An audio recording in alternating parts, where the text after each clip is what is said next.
আমার আজকের রেসিপি কারি পাতা দিয়ে কাতলা মাছের ঝোল। কথা আছে না, মাছে ভাতে বাঙালি।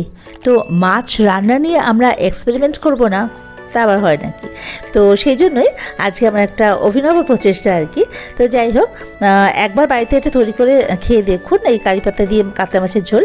একটু নতুনত্ব, সাউথের একটু টাচ আছে, আর গরম ভাত দিয়ে কিন্তু অসাধারণ লাগে। তো চলুন রান্নাটা শুরু করা যাক। আমি এখানে কাতলা মাছের পেটি নিয়েছি 500 গ্রাম, মানে 4টে হয়েছে আমার আর কি পেটি। এবার এর মধ্যে আমি নুন দিয়ে দিলাম 1 টিস্পুন মতো, আর হলুদও দিয়ে দিলাম 1/2 টিস্পুন। এবার নুন আর হলুদটা খুব ভালোভাবে মাছের সঙ্গে আগে মাখিয়ে নিতে হবে, রেখে এটাকে মিনিট 10 থাক মাখানো। ততক্ষণে দেখি অন্য কি লাগছে। এখানে আমি পেঁয়াজ একটা বড় সাইজের নিয়েছি। আপনারা যদি পেঁয়াজ বড় না পান তাহলে 2টো মাঝারি সাইজের পেঁয়াজ নেবেন। টমেটো একটা ছোট নিয়েছি, আর নিয়েছি 4টে কাঁচা লঙ্কা। পেঁয়াজ আর টমেটো কিন্তু আমি সরু সরু লম্বা লম্বা করে কুচিয়ে রেখেছি। আর কাঁচা লঙ্কা আপনার যে যেমন ঝাল খান সেই অনুযায়ী নিয়ে নেবেন। এবার রান্নাটা শুরু করার জন্য সাদা তেল দিয়ে দিলাম 6 টেবিল স্পুন মতো। এবার তেলটা বেশ ভালোভাবে যখন গরম হয়ে যাবে তখন ফ্লেমটাকে মিডিয়ামে করে ওই নুন হলুদ মাখিয়ে রাখা মাছগুলো একে একে ছেড়ে দেবো তেলের মধ্যে। মিনিট 2 এটা তেলের মধ্যে থাক, অবশ্যই ফ্লেমটা কিন্তু মিডিয়ামে থাকবে। মিনিট 2 পরে দেখুন মাছের একটা দিকে একটু হালকা লাল রং ধরে গেছে। এইবারে মাছগুলো উল্টে দেবো, অপর পিঠটাও ওইভাবে রেখে দেবো মিডিয়াম ফ্লেমে মিনিট 1.5 মতো। কারণ মাছের একটা পিঠ ভাজা হয়ে গেলে অপর পিঠটা ভাজতে কিন্তু খুব একটা বেশি সময় লাগে না। এটা থাক। মিনিট 2 পর মাছগুলো দেখুন ভাজা কিন্তু কমপ্লিট। এবারে এগুলো তুলে নেব অন্য একটা পাত্রে। মাছ ভাজা হয়ে গেছে। মাছটা কিন্তু খুব বেশি কড়া করে একদমই ভাজবো না। এবার বাকি তেলে ফোড়ন দেব কালো সর্ষে 1 টিস্পুন। সর্ষে যখন একটুখানি এরকম চিবি করে ফাটবে তখন এর মধ্যে দিয়ে দেবো মেথি। মেথি এখানে আমি দেবো 1/4 টিস্পুন। মেথি খুব একটা বেশি দেবো না, তাহলে আবার তেতো হয়ে লাগবে আর কি। দিয়ে দিলাম 2টো কাঁচা লঙ্কা। এবারে এটা একটুখানি জাস্ট কয়েক সেকেন্ড ধরে একটু ভাজা ভাজা করে নেব।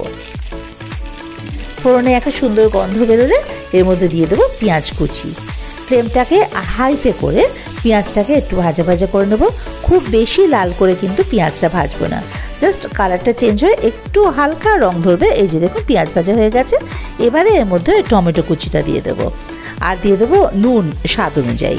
আমি এখানে 1/2 টিস্পুন নুন দিয়ে দিলাম। এবারে ফ্লেমটাকে মিডিয়ামে করে একটু ঢাকা দিয়ে দিয়ে টমেটোটাকে ভাজা ভাজা করবো, যাতে টমেটোটা নরম হয়ে যায় আর কি। মিনিট 2 পরে ঢাকাটা খুলে নিলাম। দেখুন টমেটোটা ভাজা হয়ে গেছে। এবারে এর মধ্যে দিয়ে দেবো বেশ খানিকটা কারি পাতা। আমি মোটামুটি 2টো স্ট্র্যান্ড কারি পাতা নিয়েছি। ওই 15-20টা তো হবেই পাতাগুলো খুব ভালোভাবে ধুয়ে এবারে এর মধ্যে দিয়ে দিলাম।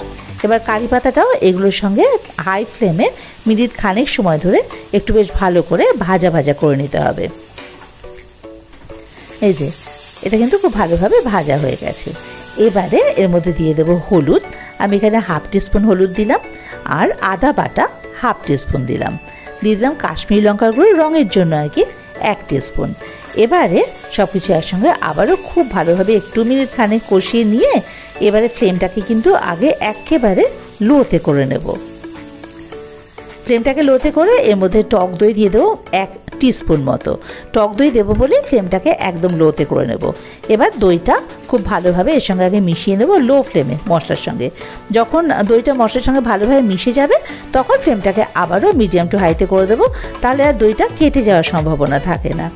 আর দইটা দেওয়ার সময় কিন্তু অবশ্যই একটু খেয়াল রাখতে হবে, যেহেতু টমেটো আর টক দই দুটোই পড়ছে তাই পরিমাণটা কিন্তু বুঝে দিতে হবে। খুব বেশি পড়ে গেলে আর কি দইটা বেশি টক হয়ে গেলে সেটা খেতে ভালো লাগবে না।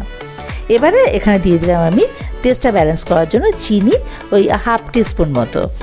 এই রান্নাটায় সচরাচর চিনি কিন্তু লাগে না, এটা জাস্ট ওই টমেটো আর টক দই দুটোই টক থাকছে বলে আমি জাস্ট টেস্টটা ব্যালেন্স করার জন্য একটুখানি চিনি দিয়ে দিয়েছি। আবার একটু নাড়াচাড়া করে ভালো করে ভাজা ভাজা করে মিশিয়ে নিলাম চিনিটার মধ্যে। এই যে দেখুন মশলাটা সমস্ত কিন্তু খুব ভালোভাবে কষানো কমপ্লিট হয়ে গেছে। এবার ভেজে রাখা মাছগুলো এই মশলার মধ্যে দিয়ে দেবো, আর মাছগুলো হালকা হাতে এই মশলাটার সঙ্গে খুব ভালো করে আগে একটু মিশিয়ে নেব। সমস্ত মাছের গায়ে আগে মশলা করতে যেন খুব ভালোভাবে লেগে যায় সেটা খেয়াল রাখতে হবে। এবারে এর মধ্যে দিয়ে দেবো ঝোলের জন্য জল। আমি এখানে মোটামুটি কফি মগের 1 মগ মতো জল দিয়ে দিলাম। এবার এটা ফুটে ওঠা অবধি অপেক্ষা। জলটা যখন ফুটে যাবে তখন ঢাকা দিয়ে এটাকে মোটামুটি মিনিট 3 রেখে দেবো।